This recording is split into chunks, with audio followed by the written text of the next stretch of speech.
The odyssey English film review by allrounder star Balyam Venu Madhav. Cinema చర్చనీయాంశమైనటువంటి ఘట్టాలు చాలా ఉన్నాయి ఇందులో. 2 గంటల 55 నిమిషాల నిడివి ఉన్నటువంటి ఈ action adventure drama fantasy adult certificate A సర్టిఫికేట్ని అందిపుచ్చుకుంది. 17 జూలై 2026న ప్రపంచవ్యాప్తంగా రిలీజ్ అయ్యి మొత్తం ప్రపంచాన్ని ఒక కుదిపేస్తుంది. మ్యాట్ డేమన్ ఒడిస్సీగా నటించినటువంటి ఈ సినిమాలో టామ్ హాలండ్ టెలెమాకస్గా నటించగా, అన్నా హాథావే ఈమె హీరోయిన్గా ఫిన్లోప్ పాత్రలో, జెండయా అథీనా పాత్రలో, లూపిటా నియాంగ్ బ్యూటీ క్వీన్ అనే నల్ల జాతి మహిళగా క్లైటెనెస్ట్రా పాత్రలో నటించింది. క్రిస్టోఫర్ నోలన్ ఈ సినిమాకి డైరెక్టర్, ప్రొడ్యూసర్, రైటర్ కాగా, Emma Thomas producer, Ludwig Goransson music, Ellen Mirojnick costume designing. Costumes కూడా మనకు పాత రోజులకి తీసుకెళ్ళిపోతుంది. అంటే ఆ యొక్క వాతావరణంలోకి ఈ నోలన్ సినిమా మనం తీసుకెళ్తుంది. ఈ డైరెక్టర్ నోలన్ గురించి చెప్పే ముందు మనకు దీని మీద కొన్ని చర్చలు జరుగుతున్నాయి. ఆ చర్చల్లో ప్రముఖమైనది ఏంటంటే, మన భారతీయ దర్శకుడైనటువంటి రాజమౌళి కొన్ని ఏండ్లకేండ్లు సినిమాలు తీస్తుంటే నోలను చేసినటువంటి సినిమాల గురించి ఇప్పుడు చర్చ మొదలైంది. ఆ చర్చలో ప్రథమమైన చర్చ ఏంటంటే, నిడివి ఏదైతే ఇప్పుడు ఈ సినిమాలను తీసుకున్నటువంటి సమయం ఏదైతే ఉందో, ఆ సమయంలో ఈయన ఏం చేశాడు, ఆయన ఏం చేశాడు అనే కంపారిజన్ మొదలైంది. అంటే ఒక భారతీయ దర్శకుడు, తెలుగువాడు అంత దూరం వెళ్ళాడు అనే గర్వకారణం ఏ తెలుగువాడికైనా ఉంటుంది.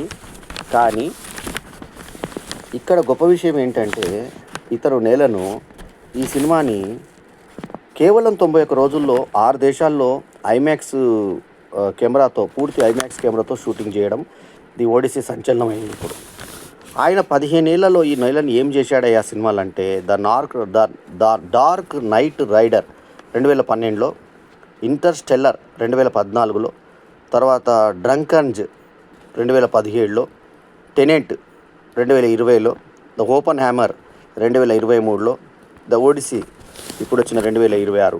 అంటే ఈ 6 గ్లోబల్ బ్లాక్ బస్టర్ సినిమాల్ని అతను ఈ 15 ఏళ్ల కెరీర్లో తీశాడు. మరి అదే సమయంలో రాజమౌళి ఎన్ని సినిమాలు తీశాడయ్యా అంటే, బాహుబలి 1, 2 అది మొదటి భాగమే 2 భాగాలుగా విభజించారు. 666 అంతే, ఇంకా వారణాసి షూటింగ్ జరుగుతుంది. దీంట్లో ప్రపంచానికి వచ్చిన నష్టం ఏంటయ్యా అంటే, ఎవరికి ఏం నష్టము, ఆయన ఎప్పుడైనా తీసుకుంటాడు అని అనే వాదన ఉంటుంది. ఆ వాదించేటువంటి వాళ్ళకు సమాధానం ఏంటంటే, ఇప్పుడు ప్రభాస్, మహేష్ బాబు, జూనియర్ ఎన్టీఆర్, రామ్ చరణ్ లాంటి ప్రముఖ హీరోల సినిమాల్ని 5 నుంచి 6 సంవత్సరాలు ఒక్కొక్క సినిమాకి కనుక మనం టైం తీసుకుంటే, ఏడాదికి 3, 4 కనీసం 2 సినిమాలు చేసేటువంటి పరిస్థితి ఉన్న వాళ్ళకు 5 ఏళ్ళు తీసుకున్నప్పుడు 10 సినిమాలకు అయ్యే సమయాన్ని ఒక్క సినిమాకు తీసుకుంటే, మరి ఆ 10 మందికి దొరికే పని అంతమందికి కల్పిస్తారా? ఇక్కడ వీళ్ళు తీసుకునే షూటింగ్ వర్కింగ్ డేస్ 300 డేస్ అయినా కూడా 5 ఏళ్ళు 6 ఏళ్ళు పోస్ట్ ప్రొడక్షన్ జరుగుతున్న విషయం గమనించాలి. అంటే ఇక్కడ గ్రాఫిక్ కంపెనీలు బాగుపడుతున్నాయి, కానీ ఇక్కడ జనాలు ఈ హీరోలు బిజీ కావడం వల్ల, అంటే ఎంగేజ్ అయిపోవడం వల్ల, ఆ క్యారెక్టర్స్లోను, ఆ డ్రెస్సింగ్లోను, ఆ బాడీలోను. ఉదాహరణకు ప్రభాస్ దానికోసం వెయిట్ పెరిగాడు, ఆ సినిమాకు 100 కేజీల బరువు పైన పెరిగాడు బాహుబలి కోసం. సో అట్లాంటి పరిస్థితులు ఉన్నప్పుడు వేరే సినిమాలు యాక్సెప్ట్ చేయడానికి ఉండదు. సో అప్పుడు ఆ హీరోలు నటించేటువంటి సినిమాలు లేనప్పుడు వాటి మీదనే ఆధారపడిన టెక్నీషియన్లు కానీ, జూనియర్ ఆర్టిస్టులు కానీ, నటినట్లు, ఈవెన్ హీరోయిన్లు కానీ, సహాయ నటులు కానీ, వీళ్ళకు ఆయా యొక్క సినిమాలు దొరికేటువంటి అవకాశం తక్కువ అవుతాయిగా. అంటే 10 సినిమాలు నిర్మాణం అయ్యే దగ్గర ఒక్క సినిమా నిర్మాణం అయినట్టు.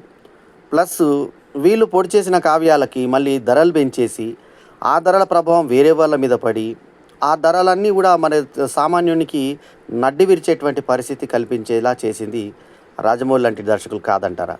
సో ఆ రకంగా హీరోలు, పెద్ద పెద్ద హీరోలు ఎవరిని బుక్ చేసినా రాజమౌళి బుక్ చేసిండంటే ఇంకా ఆ హీరోని మనం 5 ఏళ్ళు మర్చిపోవాల్సిందే. సో అది పరిస్థితి. అట్లా కాకుండా 91 రోజుల్లో ప్లానింగ్లో 6 రోజుల్లో ఇంత అద్భుతమైన కావ్యాన్ని ఇవాళ ప్రపంచం మొత్తం పెద్ద హిట్గా నిలబడ్డ ద ఒడిస్సీ లాంటి సినిమాని 91 డేస్లో నోలన్ ఎలా తీశాడో చెప్తే, మరి అది కూడా గొప్ప విషయమే కదా.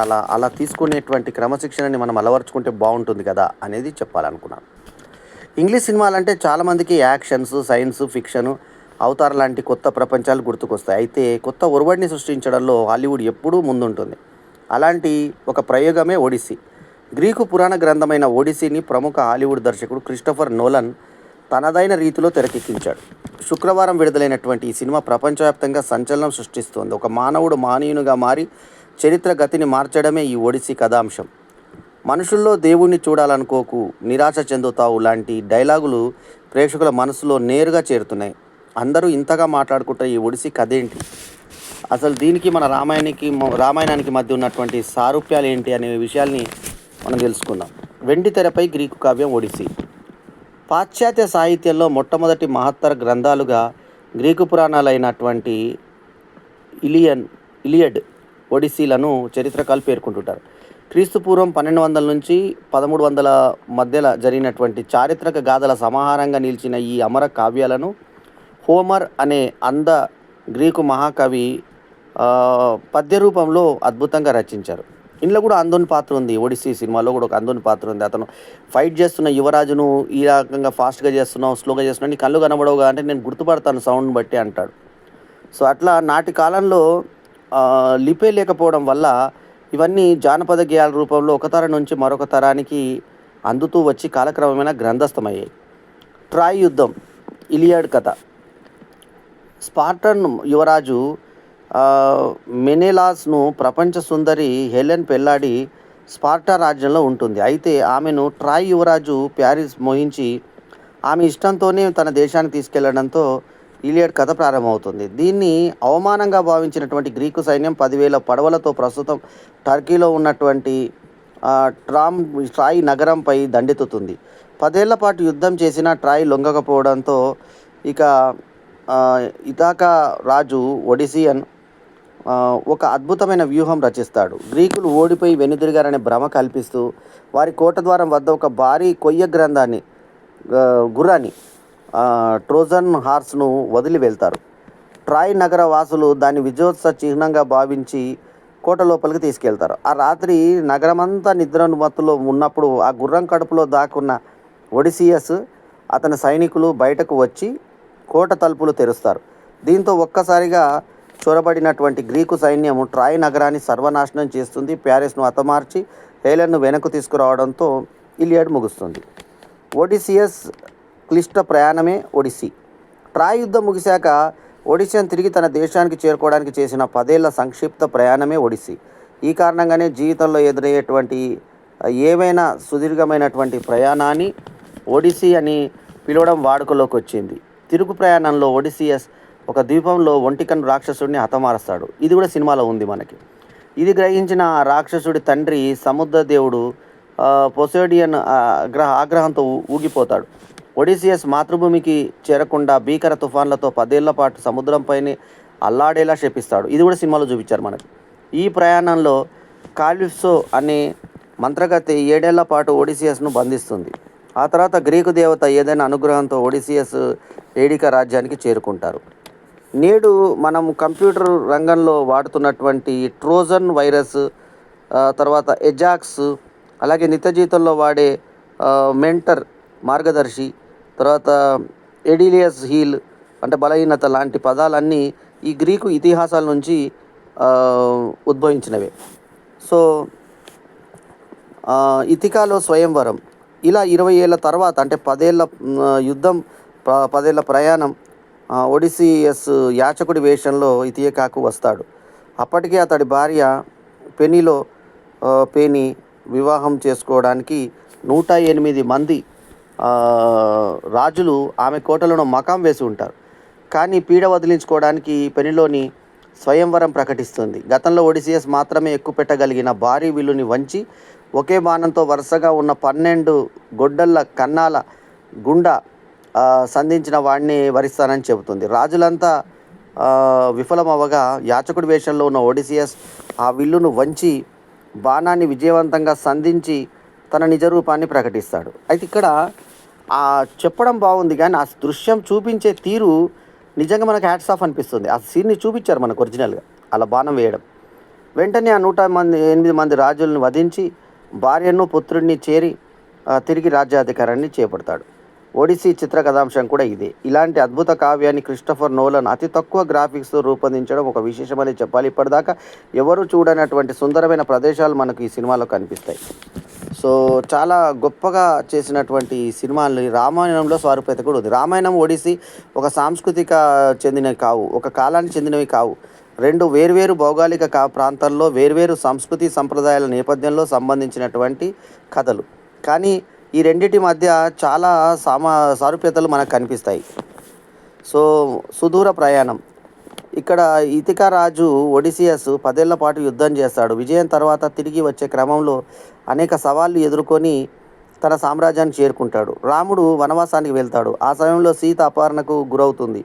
రావణాసురుడిని వధించిన తర్వాత సీతతో తిరిగి తన సామ్రాజ్యాన్ని చేరుకుంటాడు. ఈ రెండిట్లోనూ రాజ్యాన్ని వదిలి వెళ్ళడం, మళ్ళీ తిరిగి వచ్చే క్రమంలో రకరకాల సమస్యలు ఎదుర్కొని విజయం సాధించడం ముఖ్య ఇతివృత్తం.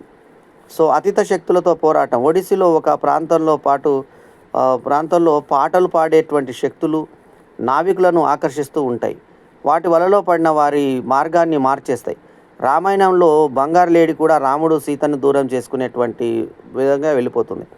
రాముడు రాక్షస శక్తుల్ని ఎదుర్కొన్నట్లే ఒడిసియస్ తన ప్రయాణంలో సెక్లోప్స్, చెరిబర్డ్స్, సైరెన్స్ వంటి దుష్టశక్తుల్ని ఎదుర్కొంటాడు. వింటి నారిని సంధించి ధనస్సు ఈ రెండింటిలోనూ కీలక పాత్ర పోషిస్తుంది. ఒడిస్సీలో పెనెలోపే ఒడిసియస్ భార్య పేరు. పునర్వివాహానికి ధనస్సు పరీక్ష పెడుతుంది. ఒడిసియస్ చెందిన ధనస్సు వారిని బిగించిన వారిని పెళ్లి చేసుకుంటానని స్వయంవరం ప్రకటిస్తుంది. కానీ ఎవ్వరూ ఆ పరీక్షలో నెగ్గరు. పిచ్చగాడి వేషంలో ఉన్న ఒడిసియస్ ధనస్సును నారిని బిగిస్తాడు. ఇదే విధంగా రామాయణంలో మనకి సీతా స్వయంవరంలో కూడా రాముడు మాత్రమే శివధనస్సును వీరుస్తాడు. ఈ రెండు సారూప్యాలు ఈ సినిమాలో కనబడతాయి. ఇక ఈ కథగా వచ్చినప్పుడు ఒడిసీస్ ఓపెనింగ్ షాట్ మనకి గుర్రంని ఫస్ట్ చెక్క గుర్రాన్ని అక్కడ పెట్టినప్పుడు సముద్ర అలల్లో కొట్టుకొస్తున్నటువంటి నావికులైనటువంటి వీళ్ళు యుద్ధంలో అలసిపోయి వచ్చినటువంటి వీళ్ళు ఎవరైతే రాజు ఒడిసీస్ వాళ్ళ సైనికులు అందరికి వెళ్ళిపోతారు. తర్వాత అందరు నిద్రపోయినప్పుడు పైనుంచి తాడుతో దిగుతారో అక్కడ నాశనం చేస్తారో. ఆ తర్వాత వెళ్ళే ముందే భారత వ్యక్తిలో పాల్గొన్నటువంటి ఈ ఎవరైతే ఒడిసీ రాజు ఉంటాడో, నేను వచ్చేదాకా నా కోసం వెయిట్ చేయకు, నువ్వు పెళ్లి చేసుకో ఎవరినైనా అని చెప్పి వెళ్తాడు. లేదు, నేను నిన్ను తప్ప ఇంకెవరిని పెళ్లి చేసుకోను అని చెప్పి ఆమె చెప్తుంది. ఆమె పేరు పెనెలోపే అంటే ఒడిసీ భార్య చెప్తుంది. ఆ పెనెలోపెని చేసుకోవడానికి చాలామంది క్యూ కట్టి ఉంటారు. యుక్త వయస్కున్నటువంటి కొడుకు కూడా తన ఇంకొక తండ్రిని తెచ్చుకోవడానికి అభ్యంతరం పెట్టాడు అతను. అయితే తల్లి చెప్తుంది, నేను చేసుకుని ఉంటాను అని ఆయన చెప్పాడు కదా అని వీళ్ళిద్దరి మధ్య ఒక డిస్కషన్ వస్తుంది. అయితే పెనెలోపెని పెళ్లి చేసుకోవడానికి ఎంతోమంది వచ్చినా కూడా బిచ్చగాడి రూపంలో ఉన్నటువంటి ఇతనితో మాట్లాడుతుంది ఒడిసియస్తో. మాట్లాడిన తర్వాత ఇతను ఇంతలో ఎంతో కష్టాలు పడి ఇతను ఏం కష్టపడ్డాడు. ఆ తర్వాత గాలి కొట్టుకొచ్చినటువంటి ఇతన్ని ఒక లేడీ ఏ రకంగా కాపాడింది, ఆమెతో తన విషయం అన్ని చెప్పాడు. కొన్ని ఏళ్ళు గడిచిపోయినాయి మనకని చెప్తాడు. ఆ తర్వాత ఆమె తను తిరిగి ప్రయాణం పోవడానికి సహకరిస్తుంది. ఆ తర్వాత సైనికులతో వెళ్ళిన తీరు, ఆ సైనికుల్లో చచ్చిపోయిన సైనికులందరూ శివాలై అక్కడ ఆత్మలుగా తిరుగుతూ ఉంటారు. అక్కడ ఒకటి బలి నూనె ఒక 2 గొర్రెల నూనె పోయగానే అందులో ఆ శివాలన్నీ బయటికి రావడం. ఆ తర్వాత ఇందులో ఒక అడల్ట్ సర్టిఫికేట్ రావడానికి కారణం ఏంటంటే కొన్ని లిప్ టు లిప్ లాక్లు పెనెలోపెకేను ఒడిసీకి లిప్ లాకు అంటే పెదవి గాఢ చుంబనాలు ఉన్నాయి, ఆ లిప్ లాక్లు సీన్లు. ఆ తర్వాత ఒక యువకుడు గుద్ద మొత్తము బరివాతలు కనబడేటువంటి సన్నివేశం చూపిస్తారు. నీళ్ళకి మన ఒడ్డున పడిపోయినటువంటి పిల్లలను చూపిస్తాడు మనకి. ఆ తర్వాత గొర్రెలుగా మారేటప్పుడు పిల్లలతో మొత్తం బయటికి వస్తారు, అందరూ మగవాళ్ళను నగ్నంగా చూపించారు. ఆ 2-3 సన్నివేశాలు ప్లస్ మంత్రగత్తె పందులుగా మార్చే సన్నివేశంలో కూడా ఆమె తినేస్తుంటుంది మనుషుల్ని. ఆ మొత్తం లోపల నోట్లో నోరు పెట్టి తినేటువంటి క్రూరమైన సన్నివేశాలు ఉంటాయి. వాటి కోసం అడల్ట్ సర్టిఫికేట్ వచ్చింది సినిమాకి. సో ఆ మంత్రగత్తె అలా మారుస్తూ ఉంటే అక్కడికి వెళ్ళిన ఒడిసీస్ తను మాత్రం తినకుండా జాగ్రత్తగా ఉండి ఆమె ఏం చేసిందో గమనించి ఆమె పిట్ట రూపంలో ఉన్నటువంటి తన యొక్క వ్యక్తికి సంబంధించిన సమాచారాన్ని మాట్లాడతాడు. కాకి రూపంలో ఉన్న దాన్ని మాట్లాడిన తర్వాత అక్కడ ఒక ఒంటికన్ను రాక్షసుడితో పోరాడడం. అక్కడ గుహలోకి వెళ్ళి వీళ్ళు ఆహారం కోసం ఒక దగ్గర ఆపుతారు వీళ్ళు నావని, పెద్ద నౌకని ఆపిన తర్వాత లోపలికి వెళ్ళిన తర్వాత అక్కడ గొర్రెల మందతో పాటు ఒక ఒంటికన్ను రాక్షసుడు నివసిస్తుంటాడు. 2-3 రోజులు ఆయనతో సాహసం చేసి రోజు 2-3 తినేసిన తర్వాత 4 తినేసిన తర్వాత ఎంతో కష్టంగా బయటపడి వెళ్తూ వెళ్తూ ఒక బాణం కొట్టేసరికి నీళ్ళ దాకా వచ్చి అక్కడ దాకా కూడా వచ్చి పరిగెత్తుకుంటూ వస్తాడు అంటే రాక్షసుడు. సో వీళ్ళు వెళ్ళిపోతా ఉంటే నీటిలో మళ్ళీ ఒక పెద్ద రాక్షసుడు అక్కడ కూడా వీళ్ళను అటాక్ చేస్తారు. నీకు ఈ విషయం తెలిసి మమ్మల్ని ఇక్కడ తీసుకొచ్చామని సైనికులు తిరగబడతారు ఓవర్సీస్ మీద. మొత్తానికి ఇతను ఒక్కడు మాత్రమే తప్పించుకుంటాడు, మిగతా వారు అందరు చచ్చిపోతారు. ఇతను తిరిగి వెళ్ళే ముందు ఒక కుక్కకి తను చెప్పిపోతాడు, మాట్లాడతాడు కుక్కతోటి. ఆ కుక్కని తర్వాత చివరి నిమిషంలో ఇతన్ని చూసి ప్రాణం వదులుతుంది 20 ఏళ్ళ తర్వాత. అది చూసిన తర్వాత వెంటనే కొడుకు గుర్తుపడతాడు, నువ్వు ఒడిసీస్ కదా అని చెప్పేసి. అన్న తర్వాత ఎవరికి చెప్పొద్దని చెప్పేసి అక్కడికి వెళ్ళిన తర్వాత ఇక్కడ పిలిలోపిది స్వయంవరం జరుగుతుంటే ఆమె జాలి పక్కన నిలబడి ఇతనితో మాట్లాడుతుంది. మాట్లాడిన తర్వాత ఎవరైతే ఇట్లా సంధిస్తారో అది అప్పుడు వాళ్ళనే నేను చేసుకుంటానని ఎప్పుడైతే చెప్పిందో ఆ ప్రకారంగా ఇతను సంధిస్తాడు. ఆ సంధించిన తర్వాత ఒడిసియస్ ధనస్సుగానే భావిస్తారు. ఆ విధంగా మనకు దీంట్లో ఇప్పటిదాకా ఎవరు చేయనటువంటి ఆ సంధించడం ఇతను చేయడంతో ఈ వినన్ని పెళ్లి చేసుకుంటుంది.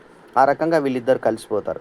సో దీన్ని ఒక జానపద గేయాన్ని కల్లా కట్టినట్టుగా జానపద గేయాల్లో ఉన్నటువంటి జానపద గతని, అప్పటి గ్రీకు కావ్యాన్ని, ఒడిస్సీస్ కథని ద ఒడిస్సీ అనే సినిమా రూపంలో నేలను తెరకెక్కించిన తీరు అద్భుతం, అనిర్వచనీయం.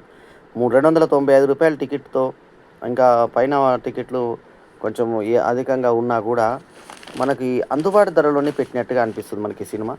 సో ఈ అద్భుతమైనటువంటి ఈ సినిమాని మనకు నోలన్ తెరకెక్కించిన తీరు మనకు హ్యాట్స్ ఆఫ్ అనిపిస్తుంది. సో ఓవరాల్గా ఈ సినిమా ఒక మంచి సినిమాగా పేర్కొంటూ ఒక అద్భుతమైన మనకు కళ్ళ ముందు చూసినట్టు, ముఖ్యంగా సముద్రంలో అలలు రావడము, ఆ తర్వాత అస్తమిస్తున్న సూర్యుడు సముద్రాన్ని మింగుతున్న సమయంలో ఎదురుగా వెళ్ళాలి అనేటువంటి ఆ 2-3 సన్నివేశాల్లో మనకు సూర్యుడు నీళ్ళలో మునిగిపోతున్నట్టుగా కనబడేటువంటి సన్నివేశాలు 2 సార్లు చూపించారు. నీటిలో సుడిగండం ఏర్పడే సన్నివేశం చూపించారు.